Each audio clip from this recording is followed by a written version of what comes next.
We are free, ladies and gentlemen. So, you guys are going to be disappointed in me. I recorded a video the entire way to work today. And you know what? For the first time, I felt like it was a good one. And I fucked it all up. I had my GoPro settings set for nighttime. So it's way too bright. It's unsalvageable. But that's okay. I'll take the long way home. And we'll do this again. What a great way to start a YouTube channel, am I right? I am R6 Devine. And this is my YouTube channel that I just started recently. This is my bike. It's a 2015 R6. Wish it was daytime so you guys could see how sparkly and shiny she is today. But that's okay. That is okay. So, I have a couple things that I want to address since this is my first motovlog / video. One, let me know if you guys like the nighttime or not. If you don't, then, you know, we'll stick to daytime. It's about 1:30 in the morning right now, because that's what time I get off work. So it is going to be kind of late. There's not going to be anyone on the road. But let me know how you guys like the nighttime versus daytime, and give me some feedback on that. Number two, I want to tell you guys a little bit about myself. My name's Devine. I'm originally from Louisiana. I'm in California right now, SoCal specifically, because I got out of the Marine Corps and decided to stay here. I got a motorcycle and made some friends and felt like maybe I should give it a shot. And when the bike gets warmed up, we'll bring up some other topics. I swear it takes forever. I try not to go until it hits like 120. For the first time since I started riding my bike to work this year, it's actually gonna be warm tonight on the way home. I might even pull my sleeves up. Ooh. These gloves are dope, but the Velcro is separated here, and I mean, they're Sedici, so what can I expect? But they're not bad. They're really good. They're really good for the price. I think when I got them when I was in Florida on a trip with my buddies, and I think I paid like somewhere in the ballpark of 60, maybe 70 for them, which in my opinion is a fucking steal for gauntlets. You know, the only thing that's giving me an issue is that, and I think that was just a one-off. Everything else is nice. Alright, 127. We're good. We are good, ladies and gentlemen. A little close there, aren't you, buddy? It's okay. Okay, we know how to ride.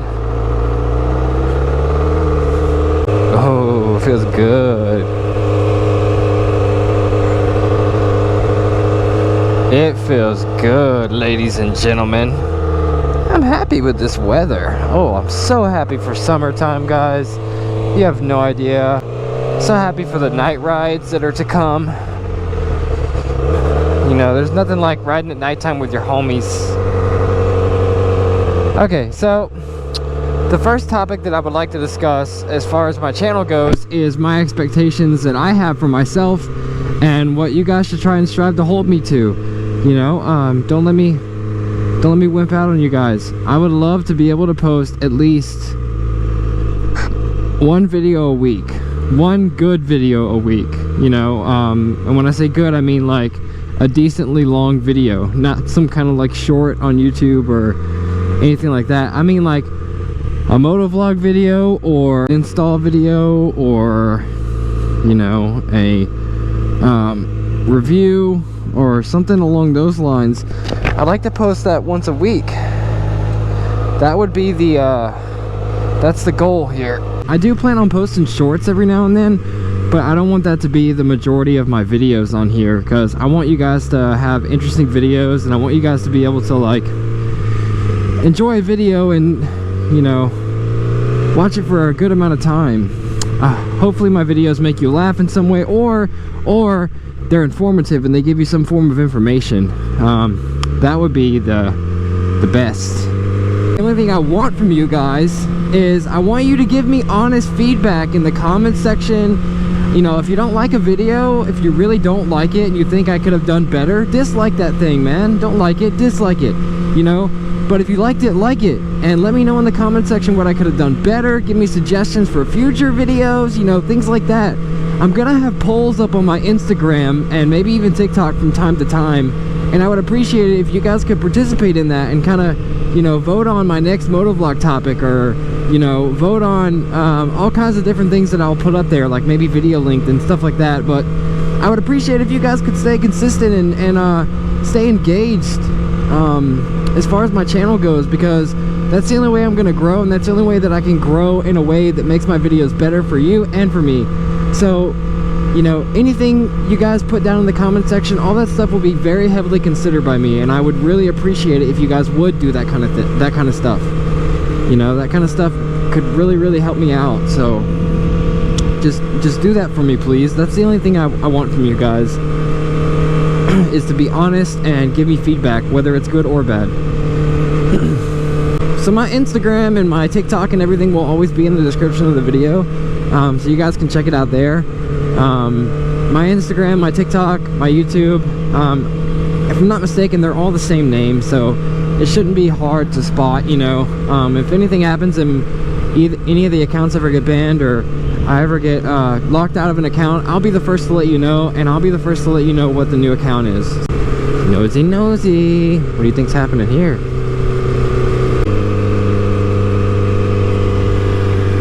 Homeless, I think.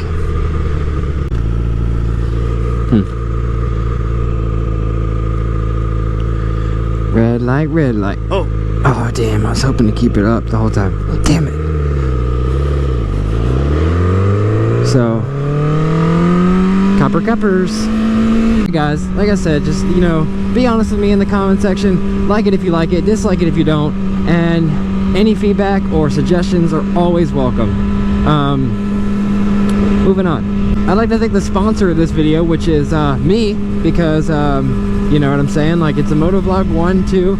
I put gas in this mother trucker, and I go to work to be able to make these kind of things possible, to get the GoPro, to get the setup, to do all this stuff. So I'd like to thank myself for busting my booty hole and getting all this stuff for you guys, to be able to make videos for you guys. If you would like to help me and maybe get a shout out in a video, all you have to do is head over to my Patreon, pick one of the tiers, and give me a follow. I want to thank, he changed his name, Droid Revo right now is his name. He just bought an R6. He's been following me on TikTok, and he's been like a good supporter for as long as I can remember. I think he was actually one of the first people to comment on my videos that actually has a motorcycle as well. And he just got an R6. He lives in San Diego, so he's like 2 hours away, and I'm super hyped to ride with him eventually. He's a great guy.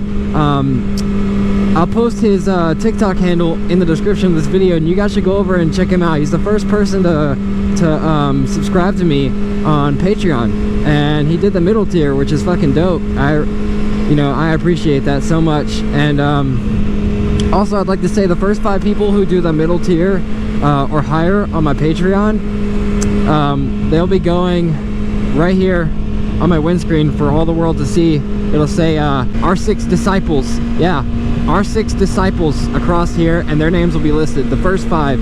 And that will stay on there until I either change my windscreen, destroy my bike, or decide to do another Disciples list somewhere else.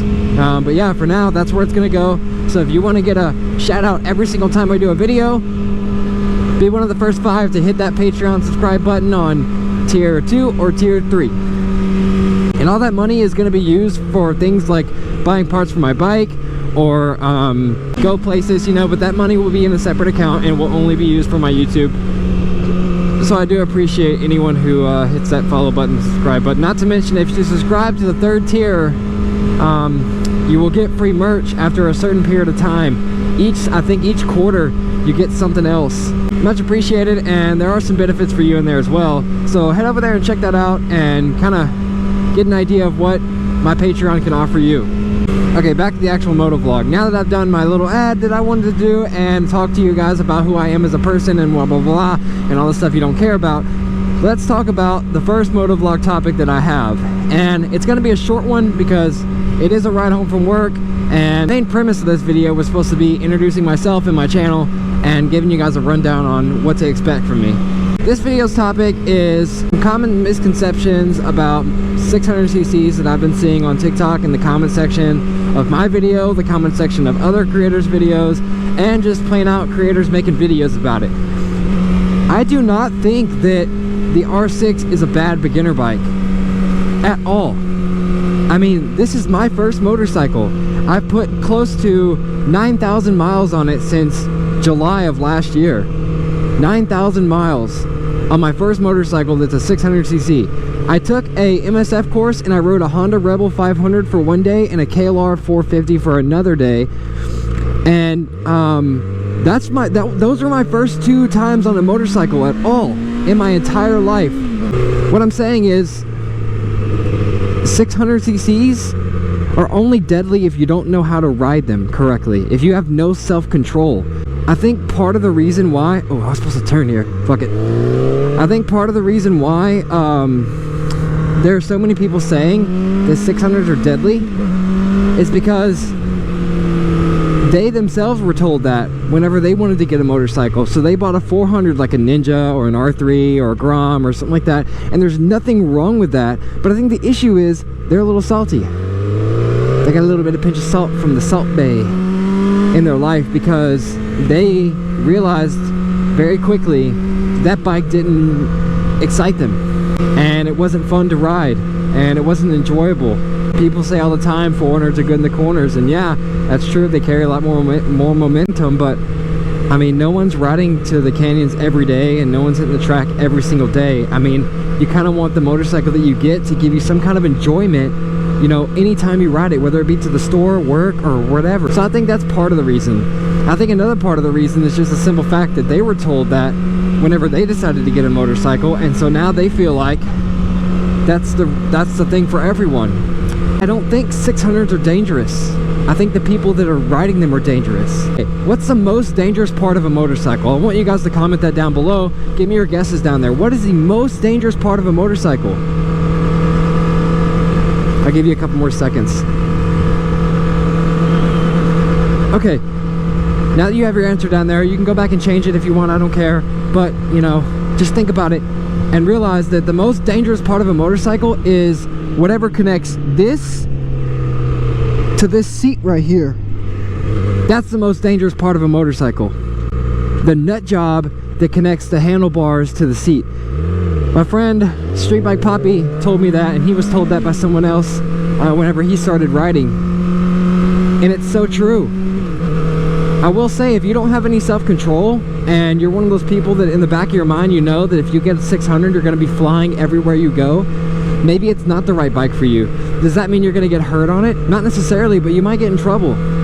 You for sure might get in trouble, you know? So just keep those things in mind, you know? If you think you're a very laid-back person, you're calm, you have some self-control, you could very well possibly be fine on a 600. I mean, I had the odds stacked against me, you know? Like, I'm 5'7", I tiptoe my bike.